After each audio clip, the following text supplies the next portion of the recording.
Du côté obscur de la culture de cacao à travers un livre, travail des enfants, pauvreté des producteurs, exposition à des produits chimiques ou encore déforestation, la précieuse fève de cacao provoque de nombreux ravages. Dans son sillage, ce système pernicieux est au cœur de l'ouvrage intitulé Chocolaté, le goût amer de la culture du cacao, un livre signé du musicien, sculpteur et romancier camerounais Samy Manga, notre invité ce soir. Merci d'être avec nous.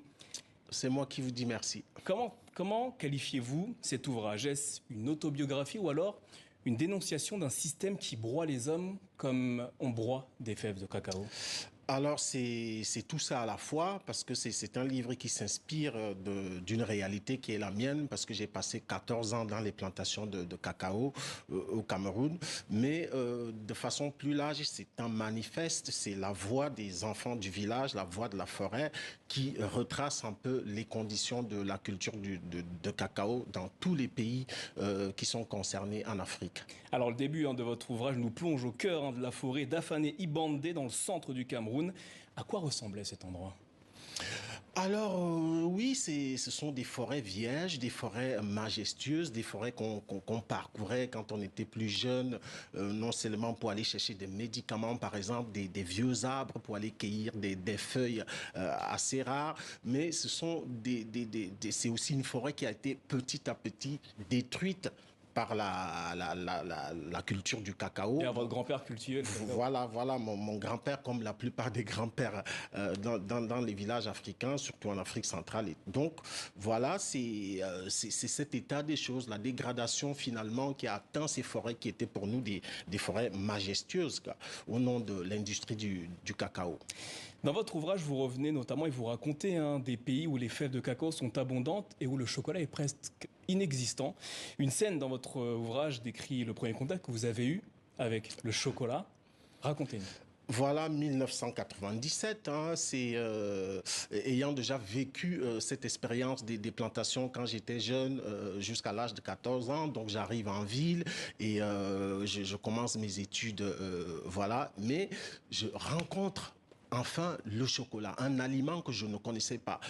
Par cette histoire que je raconte dans le livre, que je décris un peu, cette femme qui passe en Mercedes et qui nous éclabousse avec sa superbe voiture et qui est effectivement désolée, qui revient, qui nous tend un petit billet avec un petit paquet.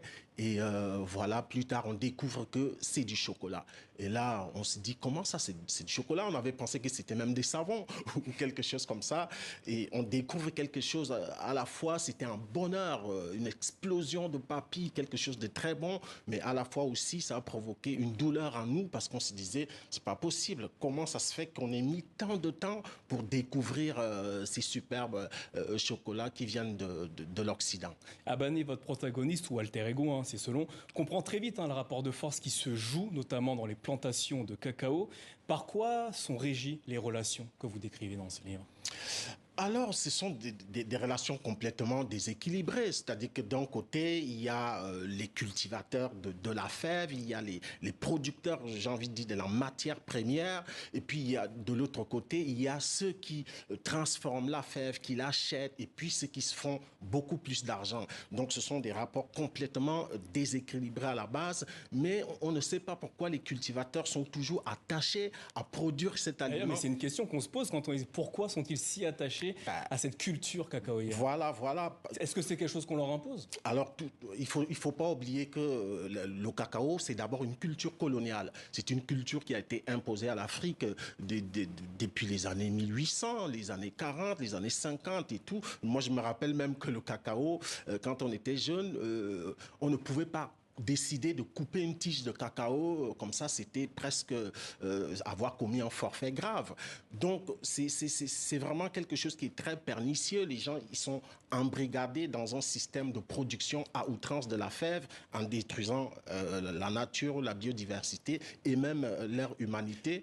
Dans votre livre, vous dites presque qu'il s'agit d'un piège. En quoi est-ce un piège, cette culture? C'est ce que j'explique. C'est-à-dire que le piège, c'est à la fois vous avez le piège du cacao en général, c'est une culture de rente. C'est-à-dire que vous avez une somme d'argent 2 fois par an. Vous êtes sûr que quand vous avez une plantation, vous allez vendre du cacao. Alors, ça dépend de la somme. Donc, il y a déjà quelque chose qui est permanent, qui vous permet d'avoir quelque chose. Mais en même temps, ce revenu permanent ne vous permet pas réellement de sortir de votre condition.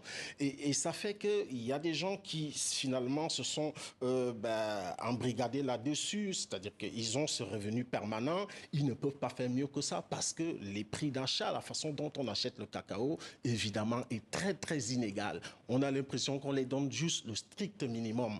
Et c'est ça le piège. Et vouloir faire autre chose aussi, c'est assez compliqué quand vous avez déjà un héritage ancien comme ça d'une culture qui s'est implantée.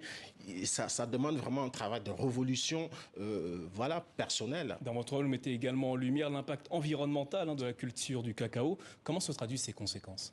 Alors, ces conséquences sont énormes. La pauvreté des sols, l'empoisonnement des sols par les pesticides, l'empoisonnement de l'eau, la destruction même de la forêt. Moi, je me rappelle que dernièrement, j'étais au Cameroun encore, c'est-à-dire qu'il y a des espèces d'arbres médicinales qui ont disparu. C'est-à-dire qu'à force d'agrandir les forêts, on a les animaux, on a la servitude humaine et plus grave encore, on a le travail des enfants. Donc, c'est un état des choses vraiment alarmant qu'on peut toucher du doigt en Côte d'Ivoire, au Cameroun, au Ghana, Centrafrique, Gabon, dans tous les pays qui sont concernés. Saïm Manga, merci d'être venu nous présenter votre livre « Chocolater le goût amer de la culture du cacao », un ouvrage à lire et à retrouver aux éditions Écosystème. Merci à vous. Éco-société. Éco-société, pardon. Merci. Merci.